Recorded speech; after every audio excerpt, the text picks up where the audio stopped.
Hey everyone, we know how hard it can be to keep up with the latest news in Israel. So if you haven't had the time to stay on top of what's what in the Holy Land with ILTV, have no worries. It's time for our new show, This Week in Israel, where we'll give you the scoop on everything you need to know about the last 7 days right from Tel Aviv. I'm Natasha Kirchuk, here to keep you informed. There was a dramatic clash near the Gaza border fence this afternoon when Hamas terrorists unexpectedly opened fire on Israeli troops. The soldiers were securing a site where civilian engineers are working when they suddenly came under fire. The IDF immediately retaliated by launching 3 tank shells at a Hamas military post across the border, completely destroying it. None of the Israeli soldiers or civilians were hurt, and no damage was caused to the barrier. During the incident, farmers in the area were instructed to quickly leave their fields and seek cover. It was just released for publication that Israeli security forces have uncovered what the army says is the largest weapons factory ever found in the West Bank. 2 Palestinians have been arrested after an overnight raid exposed an illegal arms-making facility, concealed under a house in southern Hebron. 15 latches and a mountain of other components needed to produce weapons were confiscated. Other items included a Russian sniper rifle and even M16 rifle parts, complete with assembly instructions. Most of the recent shooting attacks at Israeli civilians and soldiers are believed to have been perpetrated by such homemade guns, produced by Palestinians in the West Bank. This latest discovery is part of an ongoing campaign to stomp out increased terrorist activity. Hundreds of soldiers from a number of brigades took part in the latest operation in conjunction with the border police. Israel is responding warmly to U.S. President-elect Donald Trump's selection of David Friedman as the next American ambassador to Israel. A source in Prime Minister Benjamin Netanyahu's office says the premier is quite pleased with the appointment and that he's looking forward to working closely with Friedman, who he knows has a full confidence of incoming President Trump. During a Republican rally for American Israelis in Jerusalem right before the elections, Friedman was applauded while outlining changes in future U.S. policy. A Trump administration will never pressure Israel into a 2-state solution or any other solution that is against the wishes of the Israeli people. Friedman's already making an impact by declaring he intends to take up his post in Jerusalem, implying the U.S. Embassy may at long last be moved to the Israeli capital from Tel Aviv. The new American ambassador says he will work tirelessly to strengthen the unbreakable bond between the U.S. and Israel while advancing regional peace, and says he's looking forward to doing so from the U.S. Embassy in Israel's eternal capital of Jerusalem. The Palestinians are already slamming the possible embassy move to the city they want to see become the capital of their own future state. The head imam cleric of the Al-Aqsa Mosque used his sermon to declare the Arabs will recognize any such relocation as an act of war. Meanwhile, it looks like the head of Israel's Mossad intelligence agency has even made a secret visit to the U.S. to give a security briefing to Trump's staff. According to reports from the Israeli news source Ynet, Mossad Director Yossi Cohen has briefed Trump's staff members on the Iranian nuclear deal and the Syrian civil war, including regional terror threats and the Palestinian issue. The security delegation was allegedly organized by the Israeli Prime Minister and was led by Israel's National Security Council head Yaakov Nagel. The Israeli ambassador to the United States, Ron Dermer, also supposedly attended the meeting.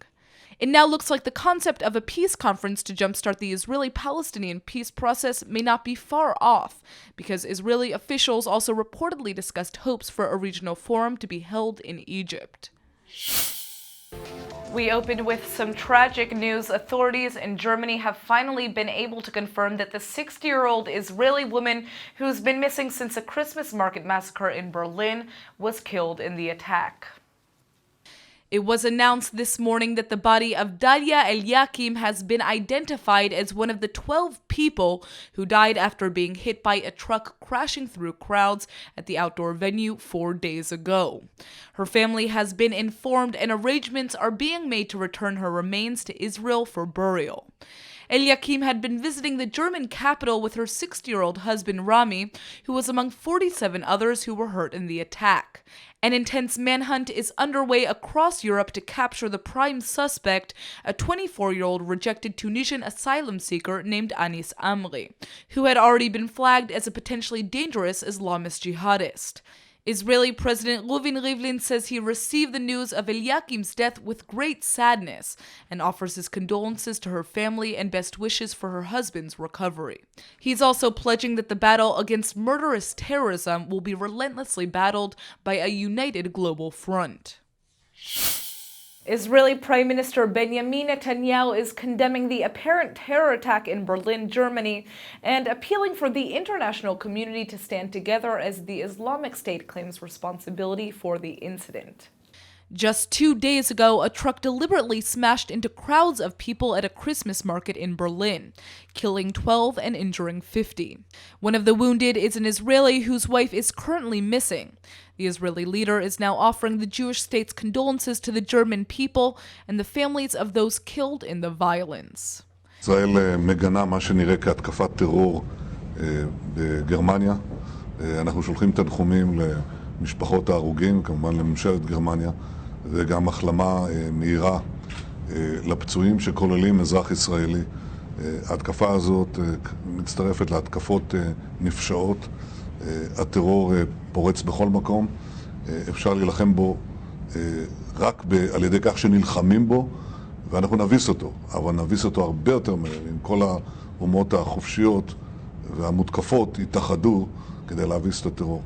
While the Islamic State is claiming responsibility for the attack, today German police are conducting a manhunt for a Tunisian man whose ID card was reportedly found under the driver's seat of the vehicle. Netanyahu says what happened in Berlin is just one of many other reprehensible attacks as terror spreads. As he vows it will be overcome, the Israeli leader is stressing that it can be defeated far faster if all the free nations under attack unite. The standoff over the Amona settlement outpost is heating up, and today residents angrily ignored the 10 a.m. deadline set by the High Court for them to sign individual pledges to leave their homes peacefully, no matter when they're evicted. The court wanted the non-violence guarantee in writing regardless of the date they're forced to leave the illegal West Bank outpost. The justices have yet to rule on the state's request to push back the slated December 25th evacuation for another 45 days. But the residents say they not only won't sign, they may cancel their compromise agreement with the government if the postponement isn't approved. The deal states that 24 of Amona's 41 families would be moved to an adjacent plot of land, while the rest would move to a nearby settlement. The state asked for a delay so there's more time to prepare the alternative housing arrangements. Several Amona residents are now accusing the court of trying to blackmail them, since they say their refusal to comply with a demand could leave them and their children homeless or open to prosecution. The court ruled that Amona has to be dismantled because it was built on land owned by Palestinians who are objecting to any additional postponements of the evacuation. Israeli Prime Minister Benjamin Netanyahu is calling on the United States to exercise its veto power because today a vote will be taking place on a UN Security Council resolution that condemns all settlement activities in Israel. Aaron, thanks for joining me. Welcome. So give me some facts on the ground right now. Basically, we're seeing more, as Ron Prosser used to call it, the theater of the absurd from the UN. We're seeing more of it. You have ISIS running amok in Syria and Iraq and parts of Africa. You've got, the Assad regime killing hundreds of thousands. You have Iran and North Korea advancing their weapons program, and the list goes on. And the UN just cannot stop talking about Israel. So we're seeing more of that bias. The bill was drafted by Egypt, and it demands an immediate halt of all building in Judea and Samaria, defined in the text as, quote, occupied Palestinian territory, end quote, including East Jerusalem. It also calls for the taking of affirmative steps to reverse negative trends on the ground. Washington traditionally rejects anti-Israel motions at the UN and vetoed a similar resolution in 2011.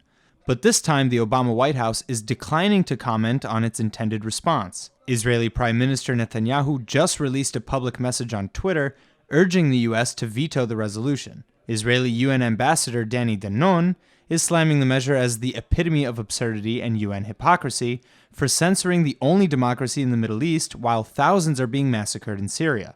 He's also angry that the draft makes no mention of Palestinian terrorism or incitement. Danon is echoing the Prime Minister's call for the Jewish state's greatest friend, America, to prevent such one-sided anti-Israel resolutions from being approved. Israeli Education Minister Naftali Bennett joined the motion, saying that a UN Security Council vote against Israeli settlements while killings in Syria continue is hypocrisy.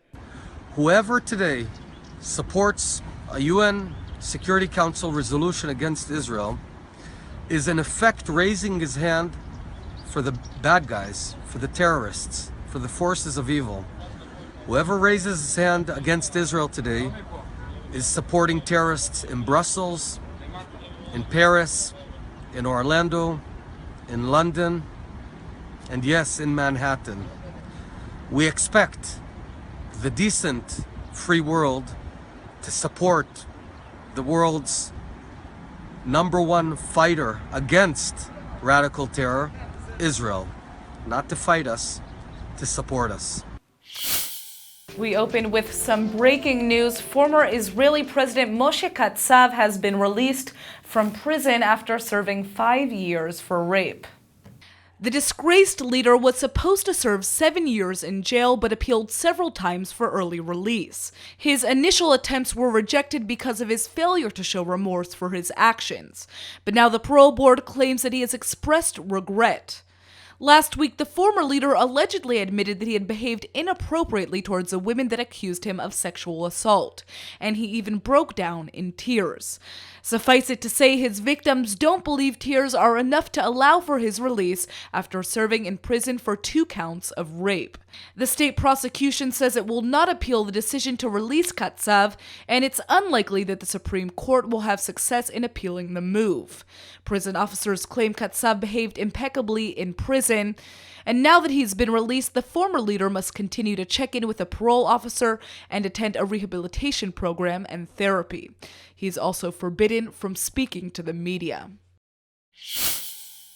Should the length of a woman's skirt have any influence on how she's perceived in the workplace? Or better yet, does the length of a woman's skirt have any impact on how she does her job? These are just some of the questions that the Israeli parliament is being forced to ask itself after a ban on female staff wearing short skirts has spurred major protests. The scandal began around 10 days ago when security guards at the parliament, known as the Knesset, began barring women from entering the building who they accused of being dressed immodestly.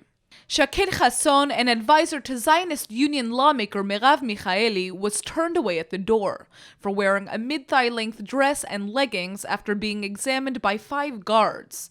It turns out Chasson was just one of many women who had received the same treatment. We went in and we had people looking up and down our bodies and our legs and just being like, this skirt is not long enough. It's too high above your knee. You're not going to be let in. And having people stare at my legs when all I want to do is go into work just made me feel like objectified.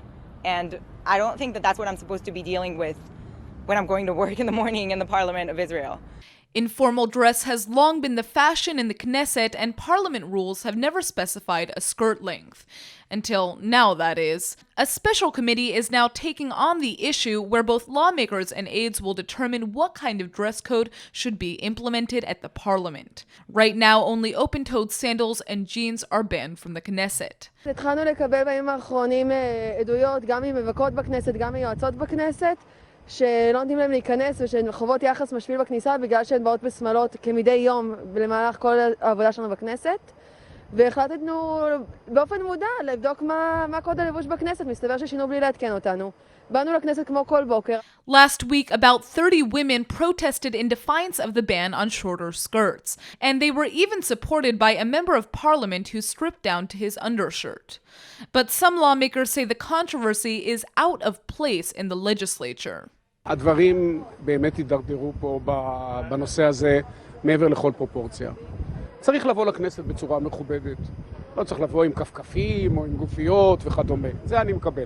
אבל להתחיל למדוד פה שמלות זה באמת מזכיר לי משטרים שחורים ואפלים. יש כאלה כמה במזרח התיכון, אבל אנחנו עד עכשיו לא היינו שם. The debate has touched on some of the sensitive religious issues here in Jerusalem, which has become increasingly conservative. The secular majority and the ultra-Orthodox minority are often at odds over the role of women in society and what clothes are appropriate for them to be wearing. But for the women of the Israeli Knesset, which is an institution charged with enacting laws, their own dress code should not be written in stone. אף אחד פה לא מנסה לעשות פרובוקציה, אנחנו מנסות ללכת לעבוד, ומונעים מאיתנו בגלל שהברכיים שלנו חושפות הבוקר. Patriotism is very high here in the Jewish state, and nowhere is that more evident than among young people who are willing to dedicate several years of their lives by serving in the army. Now, since combat roles have been opened to female recruits, we're seeing that they're just as fearless as their male counterparts. Just over the past 4 years, the number of young women enlisting in combat services has more than doubled. 3% of female recruits volunteered for combat services in 2012, while 7% do today. What's more is military officials expect those numbers to climb even higher next year, when the Army opens its 4th mixed-gender combat battalion. In fact, the IDF's Manpower Directorate says there's no problem filling the available combat slots for women, and that those who do join are brimming with motivation. Right now, options for women include the Border Police, Aerial Defense Corps, and the Air Force. But since the demand is so high, defense officials say other positions may soon be opened for women in the Tank Unit, Combat Engineering Corps, and aboard the Navy's Sa'ar 6 missile ships. By the way, now there are also more female staff officers in the Israeli army with the rank of colonel. And it's also interesting to note that a decrease in the number of women assigned to clerical positions is proportionally mirroring their rise in combat units. For the first time ever, exactly 7% fewer young women became secretaries and clerks, while the same number became actual defenders of the Jewish state. Now that's girl power. Israelis have long been extending their hands to assist other nations in need, and now the Israel organization tells us they've secretly been sending teams to help Christian and Yazidi refugees in northern Iraq. The Israeli Humanitarian Agency has been participating in international relief efforts since 2014 to help survivors of Islamic State violence. One woman we'll call Rachel Weiss to protect her identity is an Israeli-American who specializes in treating victims of sexual violence. Between 5,000 and 7,000 mostly female Yazidis are estimated to have been abducted and enslaved by ISIS since 2014. At least 5,000 are thought to have been slaughtered. Israel's global initiative called Imagining Hope also works to document the experiences of these women and other refugees around the world by filming their testimonies on video. The Israeli initiative is aimed at encouraging the healing process, but the footage could also be used one day to help prosecute the perpetrators of war crimes. About 4,000 Yazidis are still being held captive by ISIS, and thousands of others in northern Iraq and Syria are in danger. Weiss describes the crisis as a genocide and says the ethno-religious group has been forgotten, claiming it's a Jewish duty to help other people going through the same thing that the Jewish people once suffered themselves. Not everything is hard news here in the Holy Land. From medical breakthroughs to archaeological discoveries, this week there's been a lot to celebrate in Israel. Let's check it out. There have been a lot of efforts over the years to use technology to detect and diagnose mental health disorders, but imagine if you could use your smartphone to prevent your next nervous breakdown. It turns out you actually can. Israeli scientists have just developed a new device that has made a significant breakthrough in detecting early warning signs of distressful behavior. The new technology was created by an Israeli startup called LifeGraph. Clinical trials show the software can identify looming mental health episodes up to a full month before hospitalization would be required.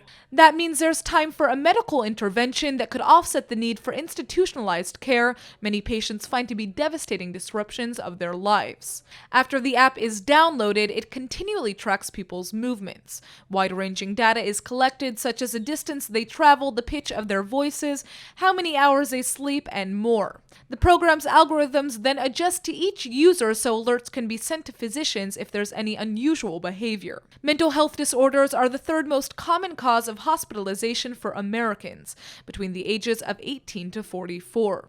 The illnesses are expensive for insurance carriers, and the loss in earnings is estimated to top $193 billion per year. But the costs of helping people get the help they need in time, thanks to this one simple Israeli phone app, are immeasurable. There's been a wonderful discovery right outside of the Tower of David in Jerusalem's Old City, just in time for the Jewish holiday of Hanukkah, which begins this Saturday.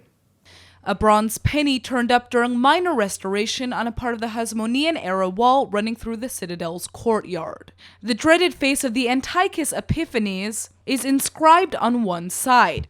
He's the Greek tyrant who tried to Hellenize the Jewish people by forbidding religious observance.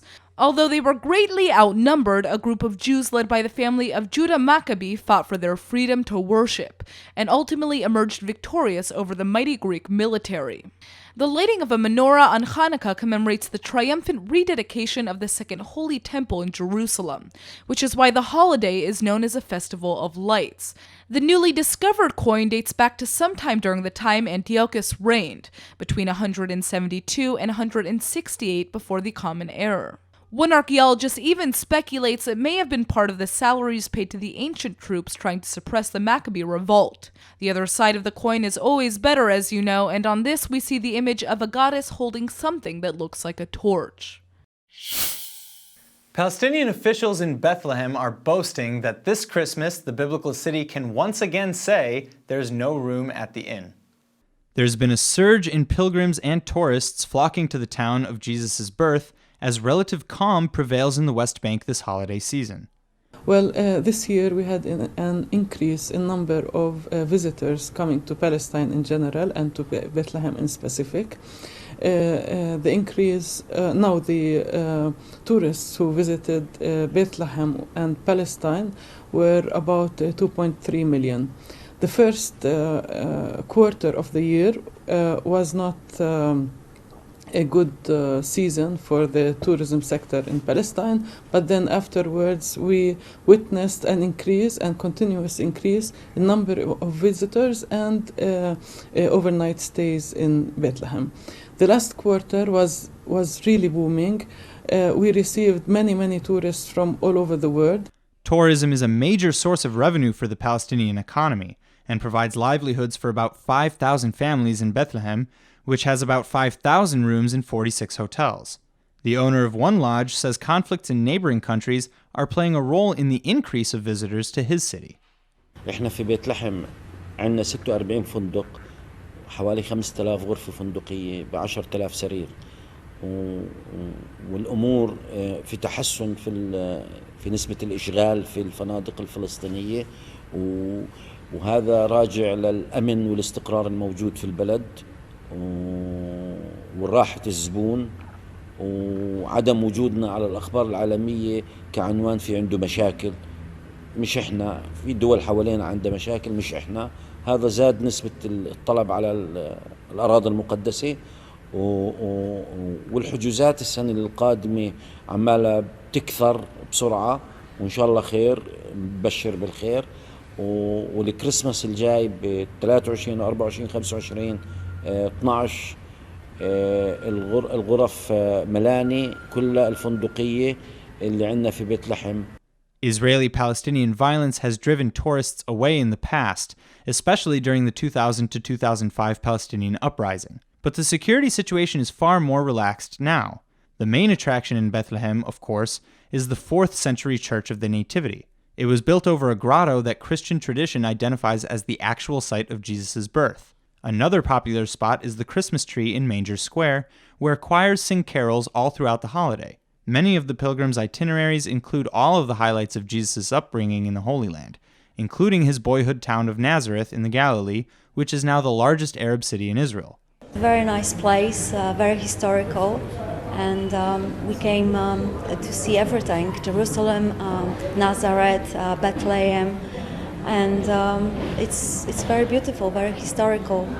The Christmas season lasts a little longer here than in the West. The Eastern Orthodox celebration of Christmas isn't until January 7th, and the Armenian commemoration is even later on January 18th. This must truly be one of the world's best places to visit for lovers of the Christmas spirit. 'Tis the season to be merry, and it's beginning to look a lot like Christmas in Jerusalem. The municipality is helping to add the centerpiece to celebrations by distributing complimentary Christmas trees. All the capital's Christian residents need to do is come to the Jaffa Gate Plaza tomorrow to choose their favorites. And it's all free of charge, courtesy of the Jewish state's holiday spirit. The annual tradition is just part of comprehensive Christmas preparations underway, which include the stringing of festival lights in neighborhoods such as the Christian Quarter in the Old City, as well as the main thoroughfares where thousands of visiting pilgrims will commemorate the holiday. Areas around churches in the Israeli capital are also being brightened with a little extra cleaning. The local council is also working closely with Christian residents to expedite licensing and provide additional assistance for special holiday fairs and other Christmas activities. That's it for this week's Roundup. Tune in next Friday for our next episode of This Week in Israel. I'm Natasha Kirchak, and thanks for joining us from Tel Aviv.